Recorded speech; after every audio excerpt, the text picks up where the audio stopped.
Assalamualaikum warahmatullahi wabarakatuh. Saya Reksa Beno Jakarta. NIM saya 12540101136. Saya akan mengerjakan tugas sejarah peradaban Islam. Materi yang saya jelaskan yaitu yang pertama ada kebijakan Ali bin Abi Thalib. Jadi setelah Ali diangkat menjadi khalifah, Ali membuat dua kebijakan. Yang pertama memecat gubernur, yang kedua ada mengambil tanah. Nah, kenapa memecat gubernur? Karena pada saat itu Ali memecat gubernur yang dulunya sudah diangkat oleh Utsman yang dianggap tidak amanah. Lalu yang kedua mengambil alih tanah yang tidak sah yang dulunya sudah dibagikan kepada saudara-saudara Utsman. Lalu tujuan Ali itu jelas, Ali ingin menegakkan keadilan, reformasi dan keadilan.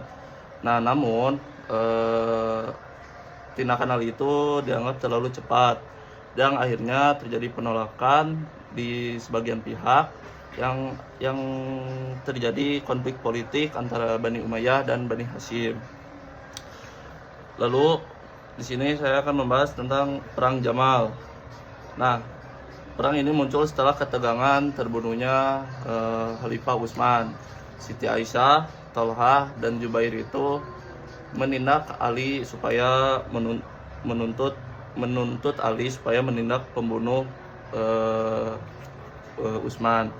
Nah, ajakan sebenarnya Ali itu ingin membicarakan masalah ini dengan baik, tetapi ditolak oleh ketiga pihak itu yang akhirnya terjadi Perang Jamal. Nah, kenapa disebut Perang Jamal? Karena pada waktu itu Aisyah perangnya itu menunggangi unta.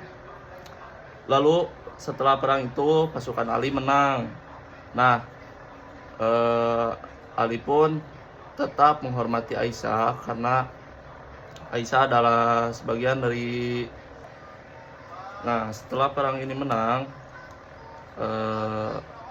pasukan Ali pun menang saat perang bersama Siti Aisyah, dan Ali pun tetap menghormati Siti Aisyah karena Aisyah bagian dari Ummul Mukminin, dan Aisyah pun diantarkan ke Madinah dan dikawal dengan pasukan khusus. Lalu yang ketiga ada kemunduran dan kehancuran kerajaan Safawi. Nah, setelah Shah Abbas I meninggal, kerajaan-kerajaan itu mulai menurun drastis. Nah, raja-raja setelahnya itu seperti Sapi Mirza, Abbas II, Sulaiman, dan Husain itu dianggap suka bermewah-mewahan dan lemah. Yang akhirnya terjadi wilayah lepas. Dan sebagian wilayah lepas itu Kandahar yang direbut oleh Mughal, lalu ada Baghdad yang direbut oleh Utsmani. Nah, sebagian ini tuh ada pemberontakan dari Sunni Afghanistan yang dipimpin oleh Mir Faiz dan Mir Mahmud pada tahun 1722 Masehi. Nah, lalu yang terakhir ada dia mengambil alih kekuasaan. Nah, pada tahun 1736 Masehi, dinasti Safawi itu benar-benar berakhir dan direbut. Yang direbut dan diambil alih oleh Nadir Khan, yang disebut yaitu mengambil alih kekuasaan. Jadi dari sejarah ini kita bisa belajar bahwa jadi pemimpin itu harus adil dan bijak.